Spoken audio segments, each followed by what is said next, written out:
have the man throwing his spear and the dog following and the sun in the sky. And then this narrative continues on the left side. And then on the left side, you have the antler and another man shooting his bow and arrow, and the sun is again in the sky. So the sun actually shows the progress of the visual narrative. It actually shows that this hunting scene happened in the daytime when sun was shining in the sky, and this is a narrative.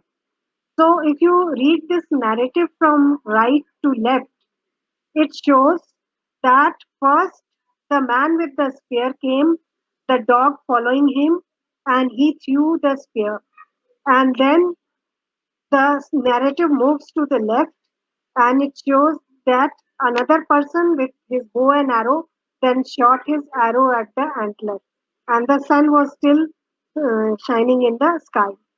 So the two suns are actually not the depiction of the burst of a cosmic phenomena, but they actually show the progress of the visual narrative.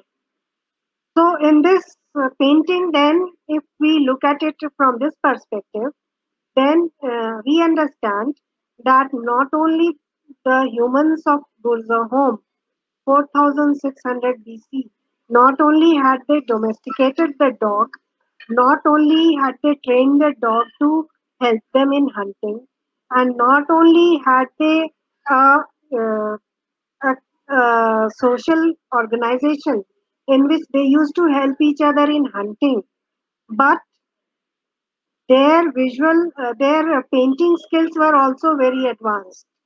So they were not just painting out of the blue.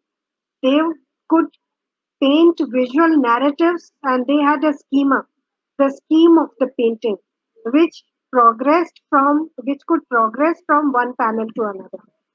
So this actually shows an advanced stage of painting skills of prehistoric society of Burzahom in Kashmir. And this actually is not only specific to Burzahom in Kashmir, but if we look at the rock paintings from this angle, then we can apply this methodology to study the paintings from other rock shelters. And we can see whether they also show the same kind of painting skills as we see in Burzahom in 4600 BC. So this is actually a quite an evolved society. So you have social organization, you have domestication of animals, you have group hunting of antlers, and you have the making of weapons like bow, arrow, spear. They could make these weapons, and they had trained the dog to help them in hunting. And you also have an advanced painting skill of these humans. So this is quite an interesting part of rock art, which we see in this Kashmir painting of Burzahom. So in the previous slide, I showed you that there were some rituals being practiced by the prehistoric society of Brazil, and there was also an organized some social bonding between the humans of Brazil who helped each other and who also uh, uh, assisted in the child delivery. And here we see again the same kind of bonding of social group and advancement of skill. So earlier it was 12,500 BC, this is 4,600 BC, and gradually we are seeing that in different parts of the world, the human society was progressing gradually and they were advancing their skills. Now we come back to South America again. This time this is Chile, and this is called Taira Valley, and this is from 2800 to 2400 BP. So here you have this rock shelter. This is a very famous rock shelter in Taira Valley in Chile. And this rock shelter, if you see closely, there are these paintings of these llama. The llama is an animal which is found in South America, especially in Chile. So, lots of llama have been painted on this rock shelter. Is very important for the Chile society even today because it is used for various kinds of activities. It has been used since historical period. It has been used for carrying load, and it is used for its wool. Its wool is taken off and then it is used for making woolen clothes, and it is also used for milking. Its milk is also used by the human beings. And these uses of llama have been known for a very long time. So, llama was very important for the society of Chile, prehistoric society of Chile, and having a lot of llama was a sign of prosperity. It is like in India that having a lot of cows and buffaloes was a sign of prosperity for for the pastoral society of ancient India. In the same way, having a herd of llama was a sign of prosperity. So it has been speculated by the scholars that in this painting, the prehistoric people who painted this herd of llama, they might have prayed for to whatever their deities were, that they should have a flock of llama so that they could always be prosperous. So this is a kind of a auspicious, prosperous wish that the prehistoric people had painted on the rock, and it could have been ritualistic also. So both possibilities are there. And on this wall, you can see on the left side there is a human being. He is holding something in his hand, and he is running towards the llama. So, and there are some trees or bushes near him.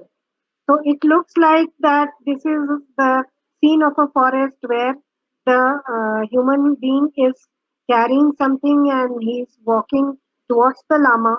And the prehistoric humans, they valued llama so much that they could paint it on the wall.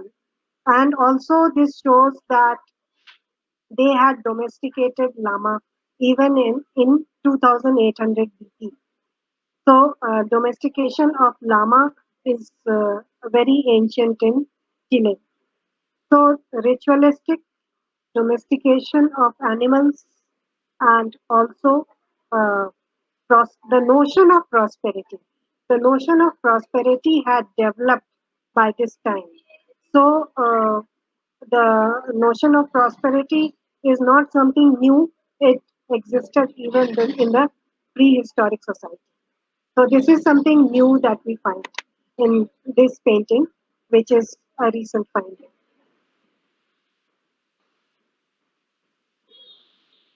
Now I take you to Saudi Arabia. Now Saudi Arabia's archaeological finds have been very little known because not much research has been done on the archaeology of Saudi Arabia. But in recent times, we have had some scholars who have studied the archaeology of Saudi Arabia. So this is a very famous rock shelter, a mountain surface. It is called Bir Hima uh, in Najran. Najran is the desert in South Arabia, south of Saudi Arabia. And in the Najran, there is this mountain, and there was an ancient well. This well was called Bir Hima. So Bir Hima is the well on near the mountain, and on the mountain you can see these paintings. And these paintings are datable to second century BCE. This is quite late as compared to the other rock paintings of the world. So in second century, Najran was the desert through which the trade routes had passed.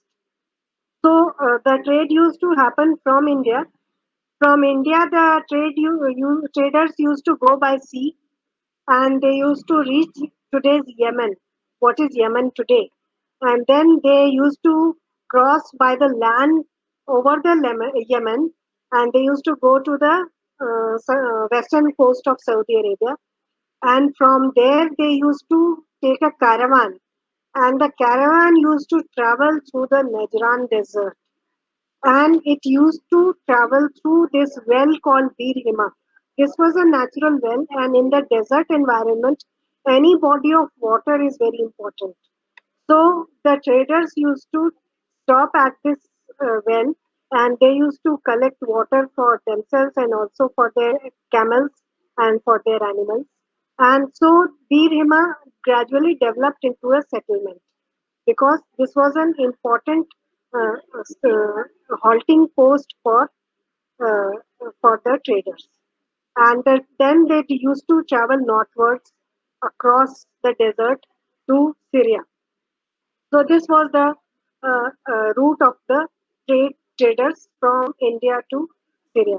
This was one way, and the other way was through the overland via today's Pakistan, Afghanistan, Turkey, and then to Syria, and to Egypt, and then to Syria. So these were two trade routes.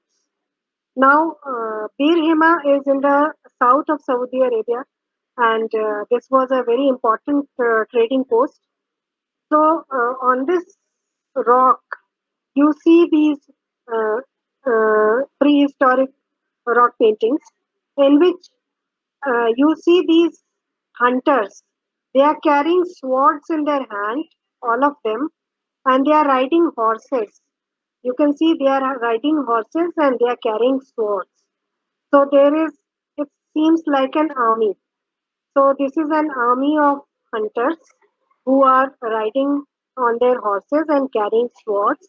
But in the lower row, you can also see a deer. So it seems like a hunting scene where these horsemen with their swords are hunting for this deer, these two deer. So this is a hunting scene. So Bir Hema was a stop point for the traders, and it was a settlement. But around this, the people who used to live there, it seems that they also engaged in hunting for their food.